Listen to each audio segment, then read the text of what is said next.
Remember when I told you there were two verbs in Portuguese that were equivalent to be in English, the verbs ser and estar? Remember what you thought back then?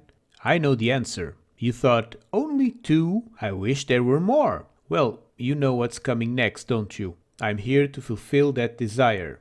Meet the verb haver. You're probably not impressed. You may even ask, isn't that to have in Portuguese? And my answer would be, maybe? To have is one of the meanings of haver you will find in the dictionary, but you will never hear it used with that meaning. In current speech, you will hear haver used in two ways. But let's conjugate it in the present first. If you want to listen to the conjugation of the past and imperfect, I'll put it up on Patreon. And yes, it's irregular. Eu hei, tu hás, ele há, nós havemos, vós haveis, eles hão. One of the two frequent uses of haver will be in the third person singular to mean there is or is there if you're asking a question about the existence of something. For example, you go to a shop, approach the counter and ask, há pão? Is there bread? The answer would be something like, claro que há, isto é uma padaria. Of course there is. This is a bakery. Or, claro que não, isto é uma agência funerária. Of course not. This is a funeral parlor. You can also use it with other tenses. Havia pão na agência funerária? Was there bread at the funeral parlor?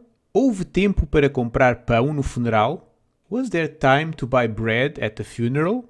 In questions like these, the verb haver could be replaced by ter, to have. Tem pão?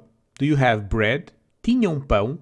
Did they have bread? But they are not interchangeable. Ter means to have, and haver is used as there is there. The possession here is not connected to a specific entity. If you are asking someone about something they or someone else may have, you use ter. Há tempo? Is there time? Tens relógio? Do you have a watch? Also note, haver in this sense is only used in the third person singular, even if the object is plural. Há bebidas? Are there drinks? Havia bebidas? Were there drinks? And never, hão bebidas? Haviam bebidas.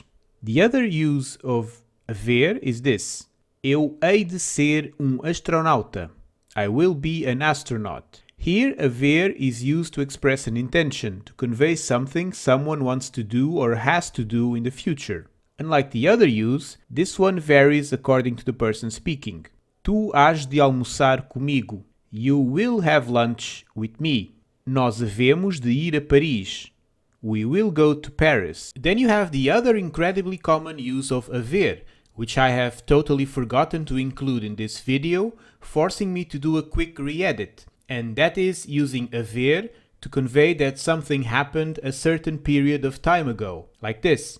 Há muitos anos. Many years ago. Há 2 horas. 2 hours ago. Há 3 semanas. 3 weeks ago.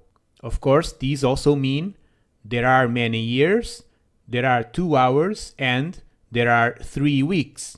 You'll just have to look at the context. And that's the verb haver. I call it obnoxious in the title, but feel free to find it adorable. Nobody will judge you if you want to be a weirdo. If you want to meet another weirdo, feel free to meet me on italki for a private lesson or just to discuss Australian fauna. I already met some of you and can confirm everyone I met so far was human. The link is in the description. Please subscribe and support me on patreon.com/simpletonportuguese.